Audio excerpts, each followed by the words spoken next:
Because of Winn-Dixie by Kate DiCamillo, Chapter 14. Sometimes I told Gloria the story Miss Franny Block had just told me. Or I imitated Otis tapping his pointy-toed boots and playing for all the animals. And that always made her laugh. And sometimes I made up a story and Gloria Dump would listen to it all the way through from beginning to end.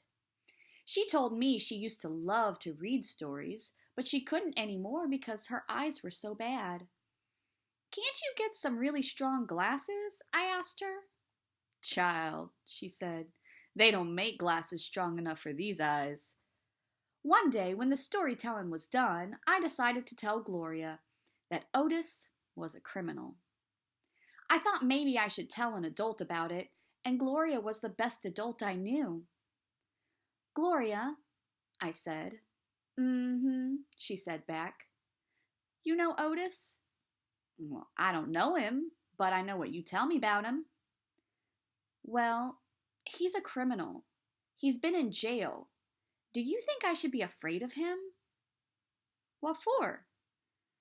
"I don't know, for doing bad things, I guess, for being in jail." "Child," said Gloria, "let me show you something." She got up out of her chair real slow and took hold of my arm. "Let's the two of us walk all the way to the back of this yard." "Okay," I said. We walked and Winn-Dixie followed right behind us. It was a huge yard. I had never been all the way and back. When we got to a big old tree, we stopped. "Look at this tree," Gloria said. I looked up. There were bottles hanging from just about every branch. There were whiskey bottles and beer bottles and wine bottles all tied on with string. And some of them were clanking against each other and making a spooky kind of noise. Me and Winn-Dixie stood and stared at the tree, and the hair on top of his head rose up a little bit, and he growled deep in his throat. Gloria Dump pointed her cane at the tree. "What do you think about this tree?" I said, "I don't know. Why are all those bottles on it?" "To keep the ghosts away," Gloria said. "What ghosts?" "The ghosts of all the things I done wrong." I looked at all the bottles on the tree.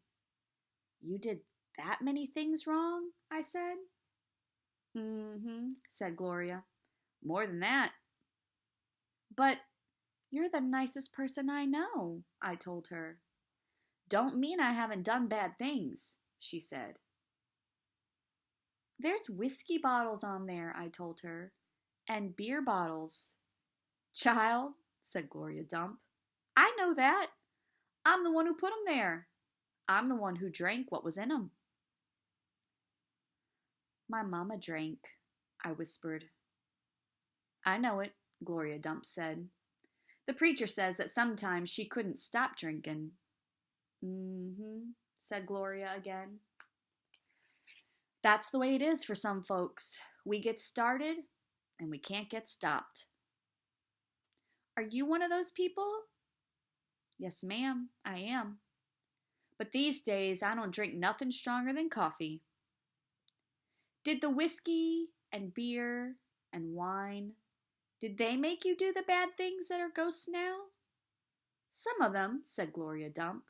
"Some of them I would have done anyway, with alcohol or without it, before I learned." "Learned what?" "Learned what is the most important thing." "What's that?" I asked her. "It's different for everyone," she said. "You find out on your own. But in the meantime, you got to remember, you can't always judge people by the things they done. You got to judge them by what they are doing now. You judge Otis by the pretty music he plays and how kind he is to them animals. Because that's all you know about him right now. All right?" "Yes, ma'am," I said. "And them Dewberry boys, you try not to judge them too harsh either. All right?" "All right," I said. "All right then," said Gloria Dump, and she turned and started walking away. Winn-Dixie nudged me with his wet nose and wagged his tail. When he saw I wasn't going, he trotted after Gloria. I stayed where I was and studied the tree.